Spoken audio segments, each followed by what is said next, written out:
Hello, this is Sonia with the Sci-Fi Adventures Channel. Happy to be back with you for more of my story, The Case of the Missing General.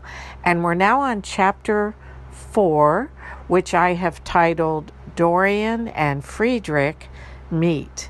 So I'm going to go on and just get right back to the story. Hurrying to her car, Dorian gasped as she checked the clock on the dashboard. She had only 15 minutes now to get to the coffee shop on time. Fortunately, the end of the day traffic had turned out to be lighter than usual, allowing her to arrive not only on time, but with 5 minutes to spare. She parked quickly, and after stepping inside, immediately spotted a man sitting near the front window who she thought might be Friedrich. He was wearing a blue pinstripe suit and had short brown hair that was slightly graying at the temples. Dorian was about to approach him when he noticed her and waved. "Hello there, I'm Friedrich Eisenhart.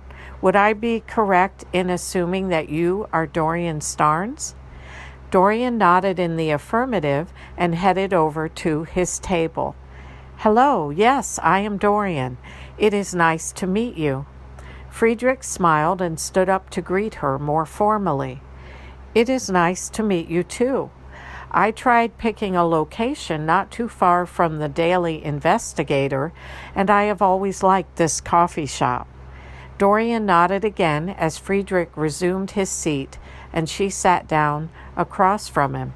"I like it too. In fact, Stephen and I have been here a few times for dessert and coffee."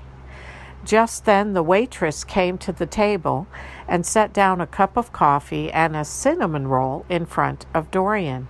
Friedrich must have noticed her look of surprise and hurried to explain. "Oh, I do hope you don't mind. I asked the waitress to bring that for you when you arrived." Dorian appreciated his thoughtful gesture and smiled. She definitely did not mind. "Thank you, Friedrich. I make it a point to never turn down coffee and dessert." Friedrich laughed, and Dorian found herself laughing right along with him. And for a few moments they sat drinking their coffee and making small talk. However, this light-hearted moment did not last long, as Friedrich's demeanor soon grew more serious, and he eyed her soberly. "I am enjoying our time together, and I find myself wishing I was not so pressed for time. Unfortunately, I cannot stay very long." Dorian nodded, feeling quite sober herself again, as Friedrich continued. "What I'm about to share with you is top secret information, but when you told me your name on the phone, I knew I could trust you. You see, General Armstrong and I are actually colleagues, and he has brought your name up on several occasions, especially when talking about his daughter Sheila." Dorian caught her breath in surprise at the news and braced herself to hear more. She was not sure if Friedrich had sensed her surprise, but he did pause for a moment and gave her a long and questioning look.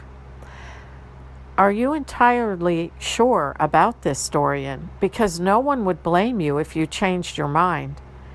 Dorian, having already considered the risks, set her jaw resolutely before answering. "I do appreciate your concern, Friedrich, but I'm quite sure, and I've come too far to turn back now." Friedrich nodded, still looking sober. "I was fairly certain you would feel that way, but I wanted to be sure before we proceeded. The General and I have been working together on a classified project involving the possible existence of interdimensional portals, a most controversial subject, as I'm sure you can imagine. Well, I must tell you that as a scientist, I was not initially in agreement with the General's decision to release our findings to the public, at least not this soon. I was hoping to attain more substantial data first, and there was, of course, the rather serious matter of our being told to wait. But the general strongly believed that the public should know right away, and so, as you know, he went ahead and filed the report. Dorian's heart skipped a beat as she wondered just how much trouble the general was in, especially since he had filed the report against orders, and her voice shook slightly as she spoke. It is just so hard to believe that the general went against direct orders, but I suppose that does explain a lot.